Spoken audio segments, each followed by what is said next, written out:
So when I hear stories like this, I am convinced more and more that the world is becoming atheist.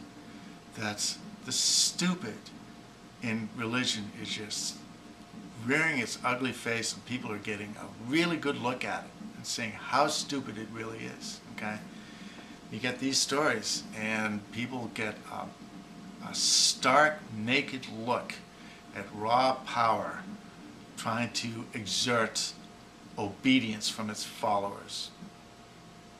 Okay, so here's a nun.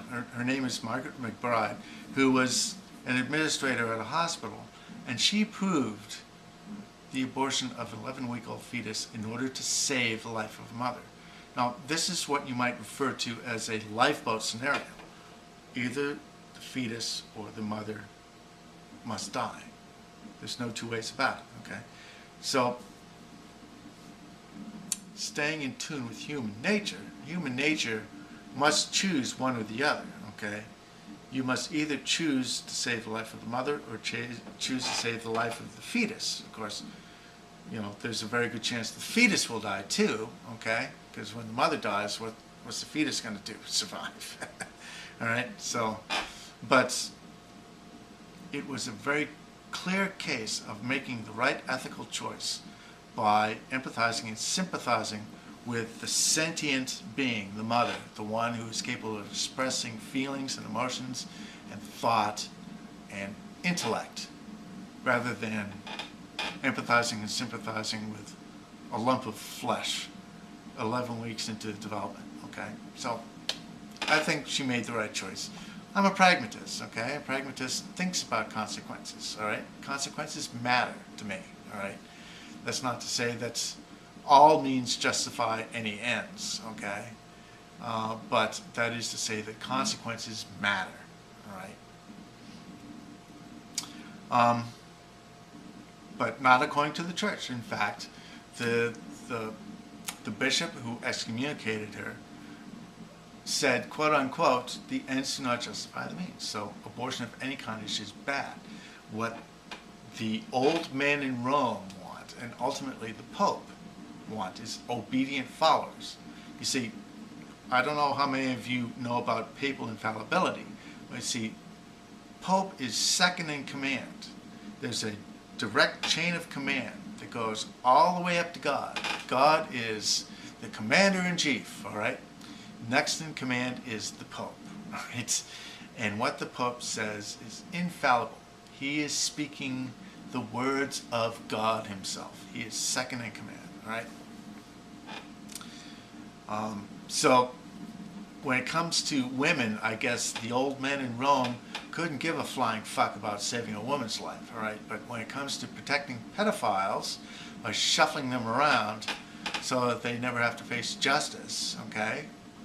I guess that's okay with them, you know. One can only wonder how much of that any of them have in their background, okay? Maybe it's a little too close for comfort, all right? So I guess molesting children, A-okay in their book, you know. We can bend the rules a little bit for that, but when it comes to having an abortion, oh, same day, woman excommunicated. Nothing to even discuss. It just happened as automatic, matter of fact, okay? Woman's life isn't worth diddly squat to these old men in Rome, okay? The Catholic Church is irrelevant, completely irrelevant. And this is a glaring example of absolute stupidity, thinking that they're going to rule the world by edict and that people are going to be obedient little followers. This is no longer the Dark Ages. And people are waking up to that fact. And atheism is growing by leaps and bounds. In some parts of Europe, 80% of the population are atheist. Okay? In the United States, it's up to 20%. We are perhaps the largest minority of all minorities. Okay? Religion is glaringly stupid because it has these edicts from authority, and what they're interested in is not ethical, rational human beings. What they're interested in are obedient followers, all right? And I got to tell you, fewer and fewer people are cut out for that role in life. All right? And it's a good thing.